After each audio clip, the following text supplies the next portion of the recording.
L'aventure en terre inconnue a débuté par une découverte de 3 jours du nord du continent africain. Ce dépaysement m'a donné un autre goût de la vie, mais tout cela était sans compter l'expérience incroyable que j'allais ensuite vivre. Le Maroc est un pays que j'ai énormément redouté, tant par sa culture que son mode de vie. C'est durant le début du mois d'avril que j'ai renfilé ma casquette d'aventurière et que je suis partie à la rencontre d'un autre milieu qui va me changer à tout jamais. Bienvenue dans une nouvelle page de mon carnet de voyage. La découverte du Maroc a commencé par la visite de 4 lieux totalement différents. J'ai débuté par la visite de la ville espagnole nommée Tétouan, une balade courte mais enrichissante de la ville de Tanger, un conte de fées bleu situé dans la ville perchée de Chefchaouen, et j'ai terminé sur une note douce et tranquille dans la ville d'Assia.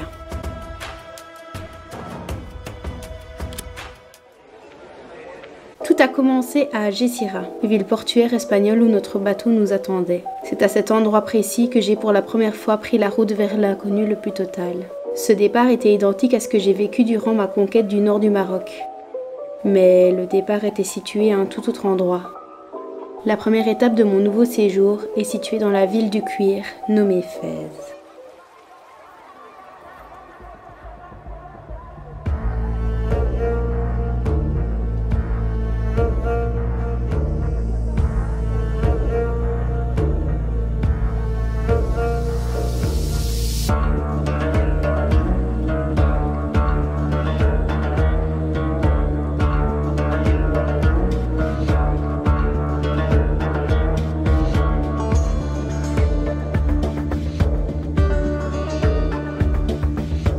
Fès est la ville que j'attendais le plus de découvrir au travers des photos touristiques que j'ai pu regarder avant de partir.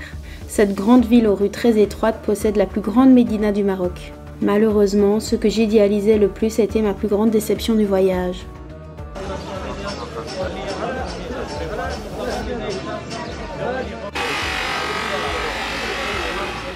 Dans les rues planes, une odeur assez nauséabonde pour ma part, justifiée par les viandes vendues ou par les animaux errants. C'est une réalité que je sous-estimais et qui m'a énormément dérangée. Au-delà de ça, dès mon premier pas dans la médina, le dépaysement a été beaucoup plus violent.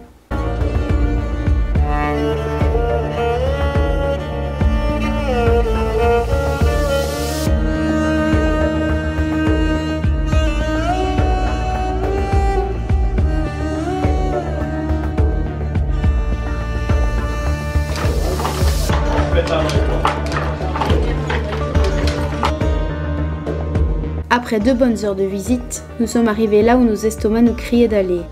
Un arrêt dans un magnifique endroit caché nous a permis de reprendre des forces après les 7 heures de route que nous avions vécues.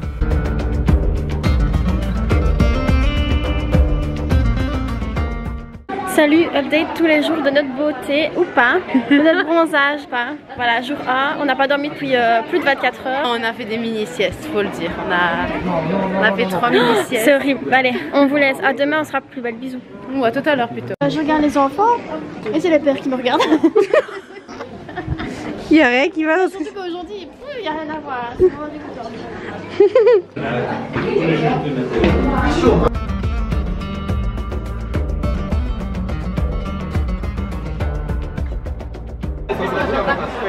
À l'aide. On se les rentre dans la narine. C'est juste beau, mais je m'attendais pas à ça. J'ai pas compris pourquoi on nous en avait donné, mais ça prend tout son sens. Petite se la pourrait dans le nez parce que l'odeur est tellement immonde. Oh, on dirait qu'il y a du sang dans une bassine. Ben, oh non, ça me dégoûte, meuf. Oui, parce que c'est les peaux d'animaux et tout. Hein. Oh, ça me dégoûte. Je vais perdre mes lunettes.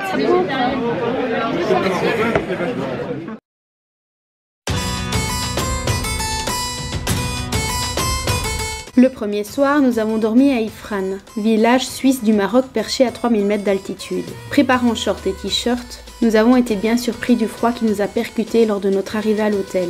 Autant vous dire qu'on était ravis de reprendre la route direction le soleil.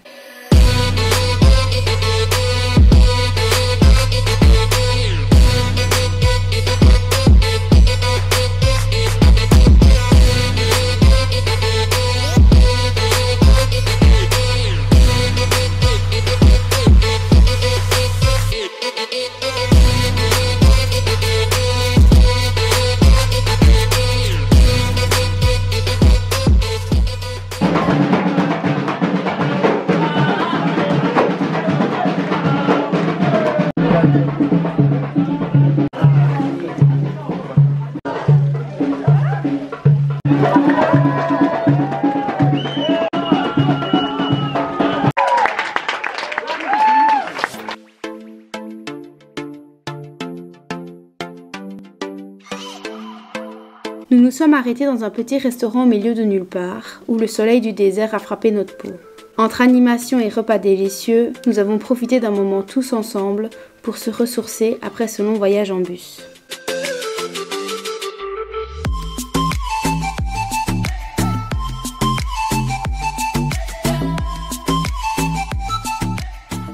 Je suis désolée pour le bruit du bus, mais nous sommes à Rissani, donc la prochaine ville c'est Merzouga et c'est le désert du Sahara. Et du coup on a mangé dans un restaurant comme vous l'avez vu et il y a plein de petits chameaux, des chamelles et tout, c'est trop mignon. Du coup voilà, je venais les voir un peu parce que quand on est arrivé on n'a pas eu le temps.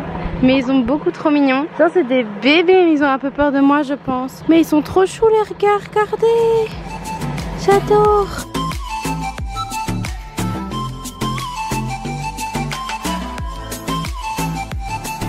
Je crois que c'est la première fois que je vois autant de chameaux. Là il y en a deux en liberté et ici ils sont tous dans leurs petits enclos. Et là je sais pas si vous allez voir là-bas, vous voyez peut-être des gens et du coup il y a plein d'autres chameaux. Mais là actuellement il fait une chaleur, je crois qu'il fait 30 degrés. Voilà, il confirme ce que j'ai dit, il fait 30 degrés, il fait super chaud. Et je crois qu'on va bientôt repartir, on va aller visiter la ville de Rissani, qui est la petite ville juste à côté. Puis on va décaler à l'hôtel parce que ce soir, dans l'hôtel dans lequel on va dormir sur les 5 jours, il y a une piscine et tout ça, donc on va pouvoir blinder bien, se reposer. Et la journée du lundi, je pense que ça va être la plus belle journée, que ce soit la découverte du désert, les activités qu'on va faire. Enfin bref, j'ai trop hâte de vous prendre avec moi, j'espère que cette découverte du Maroc vous plaît, c'est déjà le deuxième épisode et c'est vraiment trop beau.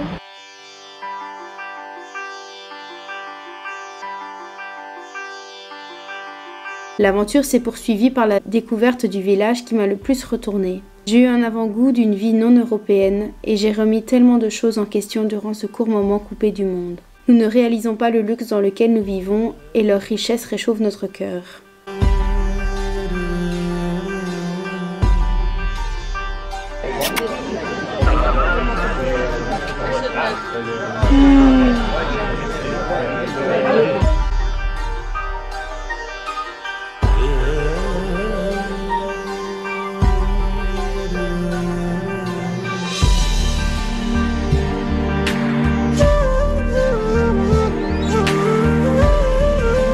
Pendant notre visite, nous nous sommes arrêtés dans un petit endroit où des brebis, chèvres et bien d'autres animaux sont mis à la vente. Un brave homme a pris ce que je pense être un agneau pour qu'on puisse le prendre dans nos bras. Le simple bruit de ce petit animal qui ne demandait qu'à être remis près de sa maman m'a fait fondre en larmes.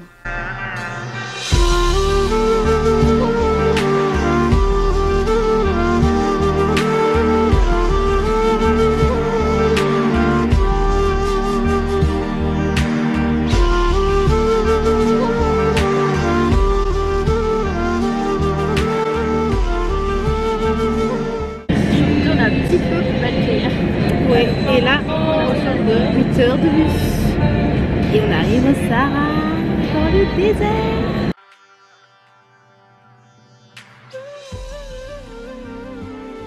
Nous avons enchaîné 8 heures de bus afin de descendre le territoire en quête du but de ce voyage. On voit le Sahara. Lorsque nous l'avons aperçu, je n'ai pas eu les mots pour vous décrire ce qui vibrait au fond de ma poitrine. Mes yeux ont commencé à briller et j'ai tout simplement profité de ce que la vie m'offrait.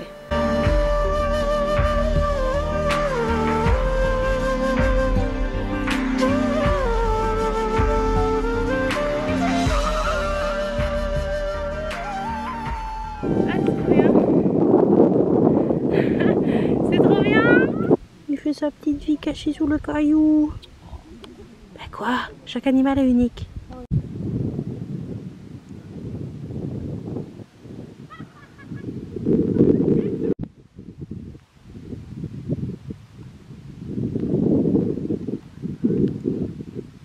Je sais pas si à l'appareil photo vous allez voir. Si je zoome, il y a une constellation, vous la voyez un petit peu. Il y a une constellation juste là. C'est incroyablement beau, on voit super bien les étoiles. On voit pas bien, je vais vous montrer avec mon téléphone. J'ai droit à un ciel pleine lune. C'est incroyable ce moment. C'est un truc de fou. Vous arrivez à voir toutes les étoiles qui sont réunies ensemble. C'est vraiment beau. Je suis choquée, c'est un Il y en a une toute petite que vous voyez pas à l'appareil photo. Mon Dieu, c'est un moment incroyable. Je suis dans le désert du Sahara. Vous voyez un peu les dunes. À l'appareil photo, j'ai réussi à prendre ça. Vous voyez un peu mieux les étoiles. L'autre un peu moins. Mais on voit un peu ici. C'est magnifique. Je suis choquée. C'est fou.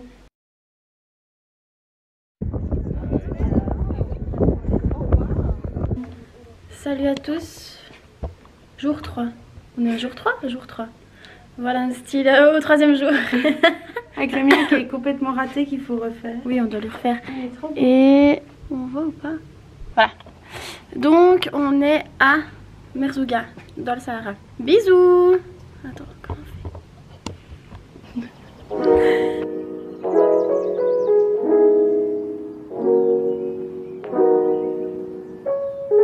Il ne faut quand même pas croire que ce séjour a été de tout repos. J'ai partagé ma chambre durant 5 jours avec une personne avec qui on ne s'ennuie jamais. De jour en jour, les mésaventures se sont accumulées. C'est pas possible.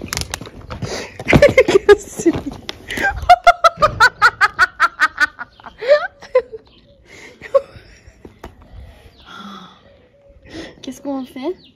Bah tant pis. C'est la conclusion. Écoute.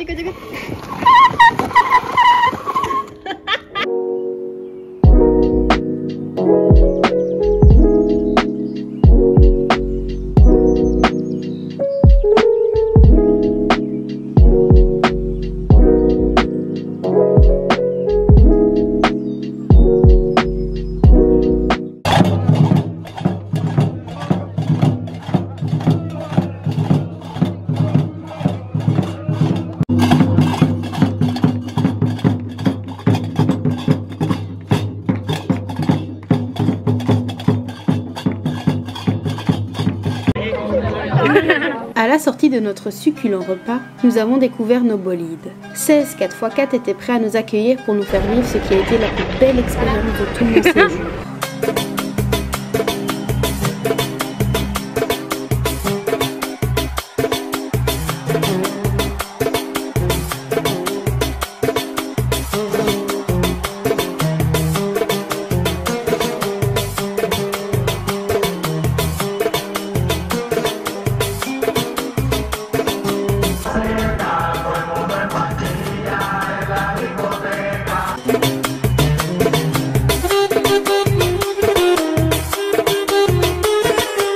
Assise sur le rebord de la fenêtre, les cheveux au vent, j'ai ressenti un sentiment de liberté qui m'a complètement plongée dans l'instant présent.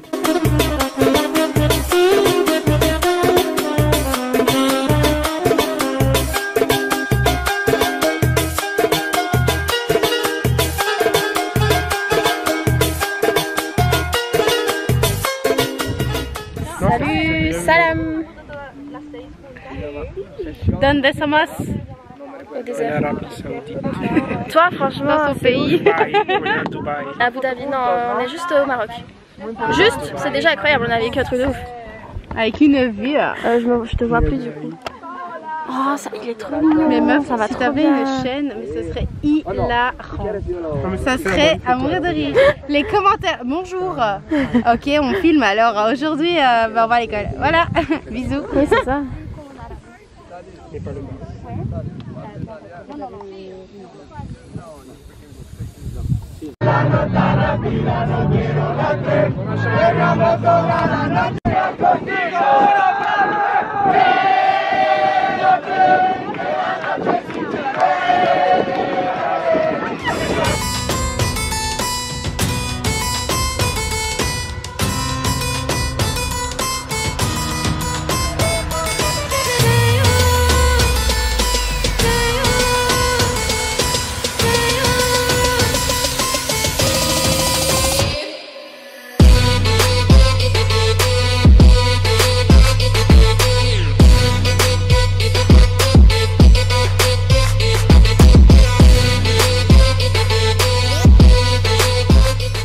Durant notre balade en 4x4, nous avons visité une mine et un village nomade.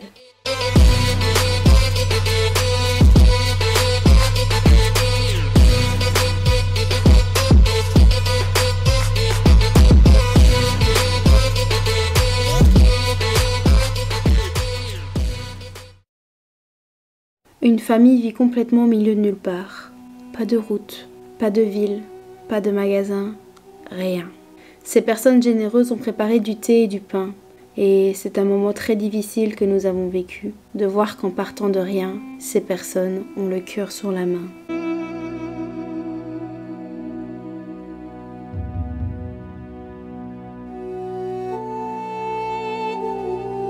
La fin de notre balade en 4x4 s'est achevée sur d'adorables chameaux perdus au milieu du Sahara. Sagement assis avec leur bouille adorable, nous avons pu vivre une balade en chameau en plein coucher de soleil. Je dois avouer que j'avais le cœur serré de voir ces petits choux devant faire des allers-retours pour venir nous chercher, afin de nous amener au point culminant de ce trajet. Avec les copains, nous avons baptisé nos chameaux. Et je souhaite vous présenter Nico. C'était le plus adorable et le plus mignon des compagnons. Je lui ai fait beaucoup de câlins et franchement, j'espère qu'il vivra une vie heureuse avec ses copains.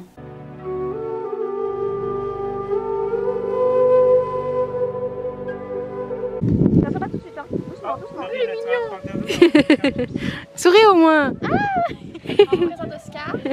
Non, peut-être pas maintenant. Et César. Le mien s'appelle César, j'ai même pas changé son prénom. Lui, on sait pas.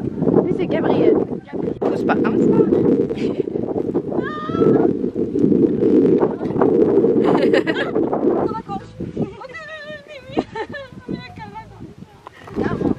Ok, bah allez, perfect.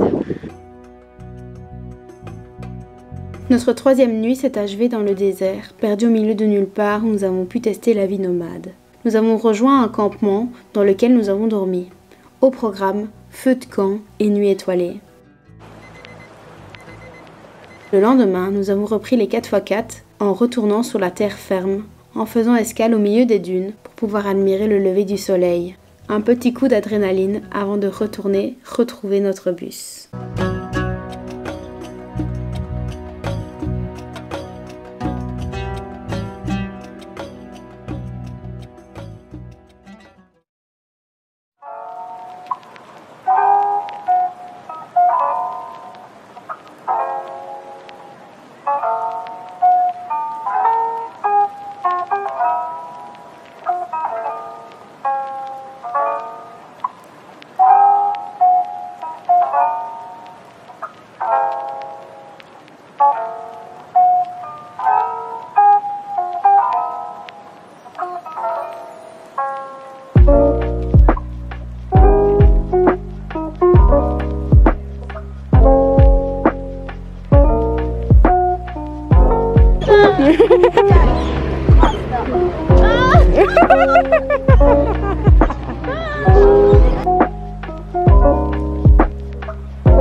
J'adore.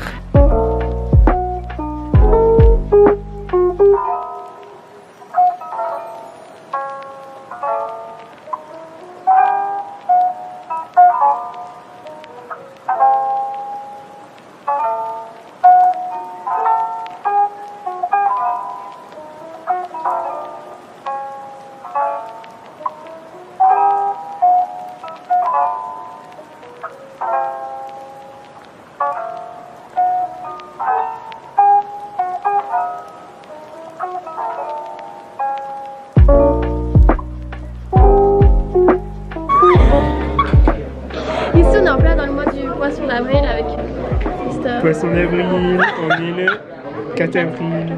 C'est pas l'anniversaire de quelqu'un? Si, bien c'était l'anniversaire. Si c'est l'anniversaire de quelqu'un, bah bien vu, si quelqu'un n'est pas né le 4 avril. On a fait 9 heures de route pour qu'il nous pleuve sur la gueule. Oui, actuellement il est en train de pleuvoir. On arrive à Meknès, on s'est tapé 9 heures de bus pour revenir du Sahara ici et il pleut. Je vous disais, sur la route il faisait gris, il n'y avait pas de soleil. J'aurais dû rester dans le désert, je vous dis. Avec les chameaux. On écoute les explications. Ok, on a des explications.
j'ai plus de roues donc je vais la faire rouler à l'envers.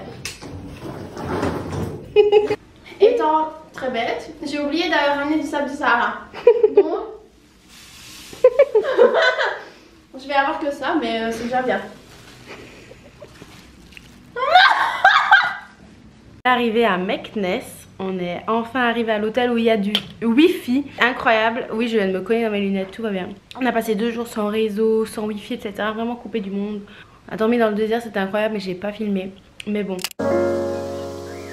Aujourd'hui c'est le 5e jour, c'est le matin. Comme vous pouvez voir, il y a un petit peu de soleil. J'avoue qu'hier, comme vous avez vu, il pleuvait beaucoup. Et en fait aujourd'hui, le dernier jour, c'est un jour littéralement de voyage complet. On reprend le bus direction Tanger-Med pour aller reprendre le bateau. On reprend le bateau et en plus de ça, on va reprendre le bus direction Cadix. Et je ne sais pas si je vous l'ai dit dans le vlog, mais il y a 2 heures de différence. On est arrivé en pleine période de Ramadan et pendant le Ramadan déjà il y a 1 heure et ils ont retiré encore 1 heure pour que ça soit plus facile au niveau du Ramadan. Du moins c'est ce qu'on nous a expliqué. Donc moi je vous dis ce qu'on m'a expliqué. Bref. Et du coup ça veut dire que là genre s'il est 9h40, là il est 9h48, ben en Espagne et en Europe il est 11h48. Donc il y a 2 heures de différence. Ce qui est du coup assez perturbant. Dans un coin de fenêtre, tout va bien. Après il y a un énorme vide donc si je vous perds c'est fini. Mais du coup on est en train de ranger toutes nos valises, de tout préparer. Et on va rentrer. C'était incroyable. Je crois que je vous ferai un débrief, mais c'était encore beaucoup plus fort que le nord du Maroc. C'était incroyable. Dernier jour, bah tu l'as dit, ah oui déjà. Après c'est la dégaine du retour. Voilà. Je suis un peu triste moi perso, mais bon. Bisous.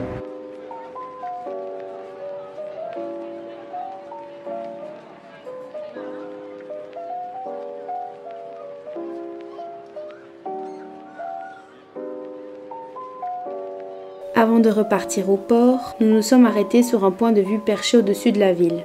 Et on a pu aussi remarquer qu'il y avait énormément de vent.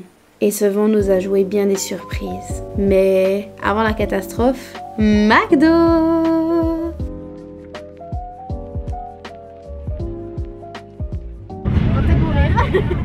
On retournera jamais en Espagne. Non mais en vérité il y a un vent, mais meuf il est à combien de kilomètres à l'heure le vent là au Maroc? Je sais pas, mais hier il y avait des vagues de 3 mètres. Hier il y avait des vagues de 3 mètres pour le bateau. On vient de passer sur un pont, un camion a été retourné parce qu'avec le vent le camion a fait ça. On a fait vivre le même sort. Là il y a le toit du bus qui ne fait que de se soulever. Je crois que vous entendez avec le vent, il y a un vent de fou. Sauf qu'à mon avis si c'est comme ça, le bateau de ce soir ne partira pas et je sais pas ce qu'on va faire, on ne sait pas où dormir, on n'a plus d'argent parce qu'on a tout épuisé pendant 5 jours, on n'a pas de réseau pour prévenir personne. Ouais, tant pis, hein. Nos assurances, on n'a ni payé l'assurance avec qui on est, ni l'assurance tout court en Europe, il n'y a rien qui marche. Mais ça, il y a quelqu'un qui vient de se chier dessus là. Tous manger McDo. Donc on pourra mourir en paix. Nous, je regarde la saga des Papel, attention. La Casa des Papel et je suis à la partie 5, épisode 5. Voilà, c'est sur cette flash information que je vous laisse. On se retrouve. On verrait peut-être jamais ce vlog. Oui, c'est ça. Ah bah évidemment, puis quand je monte à la caméra, on regarde. Bah non. Bon, évidemment, on voit pas. Bref. Vamos a que este bueno. No se lo puedo tomar en teléfono. No.